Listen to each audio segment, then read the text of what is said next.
नमस्कार. स्वाभिमानी TV news चॅनलच्या बातमीपत्रात आपलं स्वागत. धुळे जिल्हा न्यायालयात राष्ट्रीय लोक अदालतीचे करण्यात आले आज आयोजन. धुळे जिल्हा व तालुका न्यायालयांमध्ये आज राष्ट्रीय लोक अदालतीचे आयोजन करण्यात आले. या लोक अदालतीत 17,442 प्रकरणे समोपचाराने निकाली काढण्यात आली. तसेच 22,48,47,000 रुपयांची नुकसान भरपाई देण्यात आली. या लोक अदालतीत न्यायालयातील प्रलंबित तसेच वादपूर्व प्रकरणाचा निपटारा करण्यात आला. यामध्ये धनादेश न वटल्याच्या तक्रारी, मोटार अपघात भरपाई प्रकरणे, कौटुंबिक वाद, वीज आणि बँक थकबाकी यासारखी प्रकरणे होती.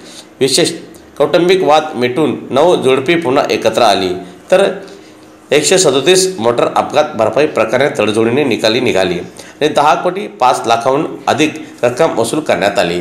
दरम्यान धुळे जिल्हा विधी सेवा प्राधिकरणाच्या अध्यक्षा व प्रमुख जिल्हा व सत्र न्यायाधीश माधुरी आनंद यांच्या मार्गदर्शनाखाली ही लोक अदालत पार पडली.